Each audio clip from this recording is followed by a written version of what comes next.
নমস্কার বন্ধুরা, কেমন আছেন? আমি ভালো আছি, আশা করি আপনারাও ভালো আছেন।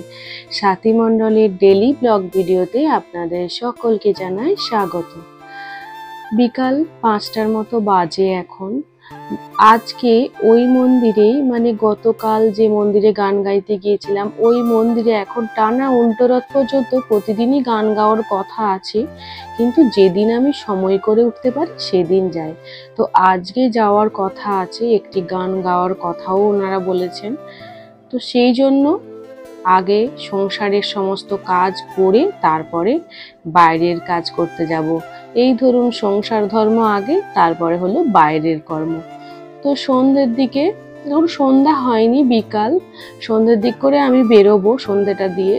তো রাতের খাবারের জন্য দুটো আলু সেদ্ধ কুকারে আমি দিয়ে দিলাম। আর দিনের বেলায় যে রান্না করেছিলাম অল্প একটু সবজি আছে আর ভাতটা করা আছে। এই আলু সেদ্ধ দুটো করা থাকলে কি হয়, এসে একটু তেল লঙ্কা জিরে পেঁয়াজ মেখে খেয়ে নিতে পারবো। আর ওদেরকে ডিম ভেজে দেব, আমি ডিম খাবো না, আজ তো বৃহস্পতিবার। ওদিকে মেয়ের টিউশনের স্যার এসেছে, ম্যাথের মেয়ে টিউশনি পড়ছে ঘরে। ততক্ষণকে আমি এই টুকরো টুকরো কাজগুলোকে একটু গুছিয়ে নিই। চলুন, এদিকে আমার আলু সেদ্ধ দেওয়া হয়ে গেছে। রান্নাঘরে আর কিছু বের করা নেই, গরম তো, সব ফ্রিজে খাবারগুলো ঢোকানো আছে। লাইটটা একটু অফ করে নিয়ে ঘরে যাই, কি পরবো একটু দেখে নিই। শাড়ি তো অবশ্যই পরতে হবে, তো শাড়িটা একটু বেছে রাখি আর ব্যাগটাও রেডি করে রাখি। বেডরুমটাও অন্ধকার, লাইট না জ্বালালে দেখতে পাওয়া যায় না। আর এদিকে তো সন্ধ্যাও নেমে এলো। এই দেখুন, আলমারির গেটটাতে না আমার মেয়ের একটা ছবি লাগানো আছে। এই ছবিটি বড় প্রিয়, ওই জন্য ঘুরতে ফিরতে ভেবেছি দেখবো, সেই জন্য আলমারির গেটটাতেই লাগানো আছে। এদিকে ব্যাগটা আমার রেডি করাই আছে, এই ব্যাগটা নিয়েই বেশ কয়েকদিন যাচ্ছি তো, তাই ব্যাগের ভেতর দুটো ডায়েরি আমার আছে, আর আছে একটা হ্যাঙ্কি আর একটা ক্লিপ আছে। একটু দেখাই, এই দেখুন, এই ক্লিপটা রাখি কারণ পাতাগুলো খুব উল্টে উল্টে যায় গান চলাকালীন, সেই জন্য ওই ক্লিপটা দিয়ে পাতাটা আটকে দিই, ওটা খুব সুবিধা হয়। আর এদিকে ওদিকে একটা ছোট জলের বোতল ছিল, সেটা খুঁজে পাচ্ছি না, একবার এখানে দেখি একবার ওখানে দেখি। আসলে আমার মেয়ে কখন কি যে সরিয়ে দেয় আমি জানি না, একটু খুঁজতে হয় তারপরে সেই জিনিসটা পাওয়া যায়, তবে অবশ্য ফেলে দেয় না, পাওয়া যায়। চলুন, জলের বোতলটা ঠিক যেখানে হোক আছে, পেয়ে যাব, একটু খুঁজতে হবে। ততক্ষণকে আর একটা জিনিস আমি ব্যাগে ঢুকিয়ে নিই, সেটি হলো অল্প কিছু পয়সা। এই আমার আবার এই দরজার পেছনে না এভাবেই আমি ওই ব্যাগটা ঝুলিয়ে রাখি। এই ব্যাগটি নিয়ে যেখানেই যাই, দিনে তো কতবার বেরোচ্ছি আপনারা দেখতেই পাচ্ছেন, ওই টুক করে ওইটা গলায় ঝুলিয়ে নিই। তো এক হাতে ক্যামেরা ধরেছি আর এক হাতে ব্যাগটা ধরে চেনটা খুললাম, একটু ক্যামেরা নড়ে গেল ওখানে। এই যে এই ছোট্ট ব্যাগটির মধ্যে আমার অল্প কিছু পয়সা থাকে, বেশি বড় বড় নোট থাকে না, ওই ছোটখাটো নোট যেগুলো টুকটাক প্রয়োজন আর কি। আর বাজারে তো এখন খুচরোর সমস্যা প্রচুর, কেউ খুচরো দিচ্ছে না, ওই খুচরো টুকটাক করে রাখি।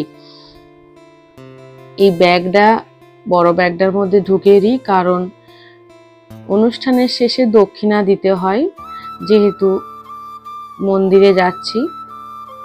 চলুন, এরপর আলমারিটা খুলে একটু শাড়িটা দেখে নিই। আলমারিটা খুলে অবশ্য একটু দাঁড়িয়ে থাকতে হয়, চট করে আমি সিদ্ধান্ত নিতে পারি না যে কি পরবো। এই দেখুন, শেষ পর্যন্ত এই শাড়িটাই বের করলাম। এটি হচ্ছে ঢাকাই মসলিন, এটি আমার বিয়ের শাড়ি, ফুলসজ্জাতে যে শাড়িটা দিয়েছিল সেই শাড়িটাই আমার হাজবেন্ডই কিনে দিয়েছিল। এই শাড়িটা ঢাকাই মসলিন। এই শাড়িটি আমি বিষ্ণুপুরের একটি খুবই নামকরা দোকান থেকে আমি কিনেছি। তো আমাদের বাড়ি থেকে, আমার বাপের বাড়ি থেকে সুকজোড়া, বাপের বাড়ি গ্রামের নাম সুকজোড়া, সুকজোড়া থেকে বিষ্ণুপুর যেতে বাই বাস 40 মিনিট লাগে, জয়পুর জঙ্গল পেরিয়ে যায়। আর এই যে এই বোতলটাই খোঁজাখুঁজি করছিলাম, শেষ পর্যন্ত পেয়েছি। ওই বোতলটাই ওই ছোট 500 ml মতো জল, এটুকু কাছে থাকা ভালো, কারণ বড্ড গলা শুকিয়ে যায়। ব্যাস, আমার ব্যাগ গোছানো রেডি, শাড়িও কি পরবো সেটাও রেডি হয়ে গেছে। দাঁড়ান, আর একটা জিনিস ব্যাগে নিতে হবে, সেটা না নিলে আবার ভুলে যাব আর অসুবিধাও হয়ে যায় খুব। সেটি হলো একটি টিফিন বক্স। ওই মেয়ের স্কুলে যে টিফিন বক্সগুলো নিয়ে যায় সেরকমই একটি টিফিন বক্স নিয়ে নেব। এটি নেওয়ার কারণ আপনারা দেখতেই পাবেন পরে, পুরো ভিডিওর শেষে এটা আছে। এটি অল্প একটু ঠাকুরের প্রসাদ নিয়ে আসব, কারণ ওখানে ভগবানের নাম সংকীর্তন হয়ে যাওয়ার পর সকলকে না প্রসাদ দেওয়া হয়। তো আমি একটু প্রসাদ নিয়ে আসি, আর প্রসাদ অসাধারণ খেতে হচ্ছে। আমি যে কদিনই গেছি প্রসাদ নিয়ে এসেছি। আমার মেয়ে হাজবেন্ড খুব ভালোবেসে খায়। চলুন এরপর একটু সন্ধেটা দিয়ে দিই, কারণ বৃহস্পতিবার একটু সন্ধে দিতে টাইম লাগবে, পাঁচালিটাও পড়তে হবে। একটু আগে দিয়ে দিলে আমার 6:30টায় টাইম পৌঁছাতে হবে অনুষ্ঠানে, তো একটু দেরি হয়ে গেল, কারণ স্যার ছিল বলে এই ঘরে আমি সন্ধেটা দিতে পারলাম না। একটু আগে দিলে ধীরে সুস্থে যাওয়া যায় আর কি। এরপর খুব তাড়া লেগে গেছে।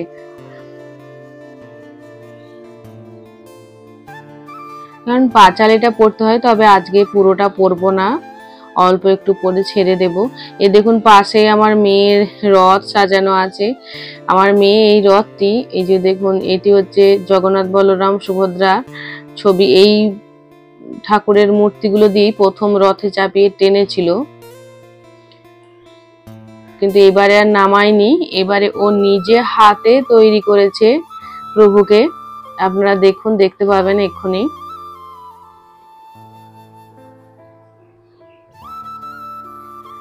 এই দেখুন ও নিজে হাতে, ওই যে ওর হাতের কাজটা তো ভালোবেসে করে, এটি ও নিজে হাতে তৈরি করেছে, দিয়ে ও রথে বসিয়েছে। এটি ও যখন মন যায় নিজেই টানে ঘরের মধ্যে।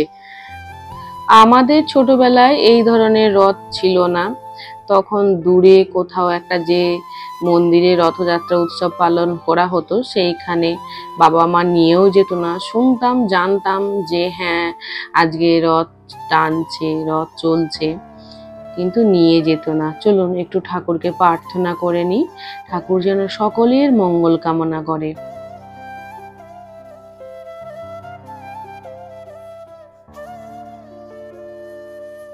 দাঁড়ান একটু লক্ষ্মীর পাঁচালিটা পড়ে নি।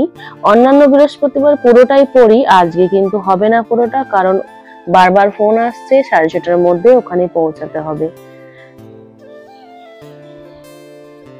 ব্যাস, মা লক্ষ্মীর একটু পাঁচালিটা পড়ে নিয়ে তারপরে আমি রেডি হতে যাব।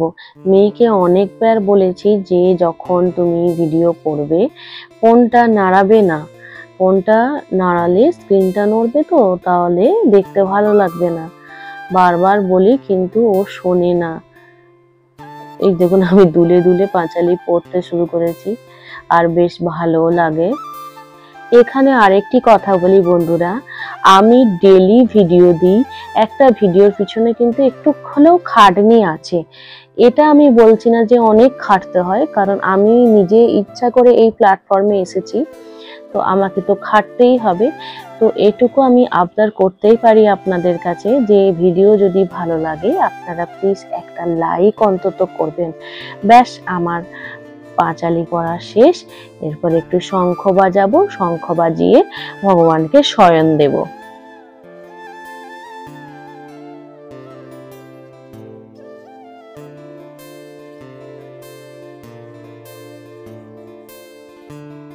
এইবারে শাকটি একটি বড় শাক, আমি দেখিয়েছিলাম ভিডিওতে। এই শাকটি আমার শাশুড়ি মা কিনে দিয়ে গেছে। এর আগে না একটি ছোট শাক ছিল, ওর বাদ্যিটা না খুব একটা ভালো ছিল না। এই শাকটার বাদ্যি যেন খুব সুন্দর, একদম বেশ মনের মতন। শাশুড়ি মা দেখেই বলেছিল আমার ইচ্ছে তোমাকে একটা বড় শাক কিনে দিই।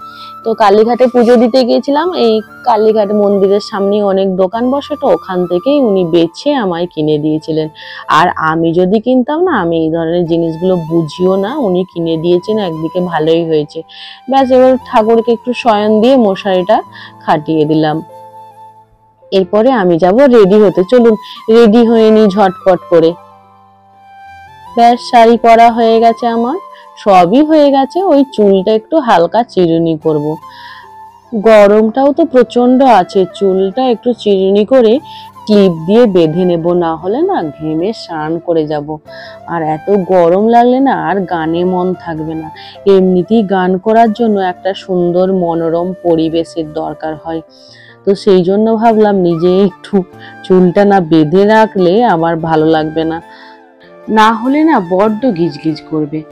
আর সব সময় যে চুল খুলে থাকি তা তো নয়, সব সময় চুল বেঁধেই কাজকর্ম করি, সেই জন্য একটু প্রথমে চিরুনি করে চুলটা বেঁধে নেব। এই সুযোগে কয়েকটা ছবি তুলে নিই। মেয়েকে বললাম কয়েকটা আমি বসছি, সুন্দর করে ছবি তুলে নাও। দেখুন আমি ফাইনালি চুল টুল বেঁধে নিয়ে রেডি হয়ে গেছি। আমাকে দেখুন তো কেমন লাগছে, খারাপ লাগছে কি? তো যাই হোক, চলুন এরপরে যাই ভগবানের নাম সংকীর্তন করতে। আপনাদেরকেও নিয়ে যাই, তবে আজকে গান শোনাবো না, গানের ভিডিও দেব না। পরিবেশটা কিরকম ছিল সেটা একটু দেখাবো আপনাদেরকে।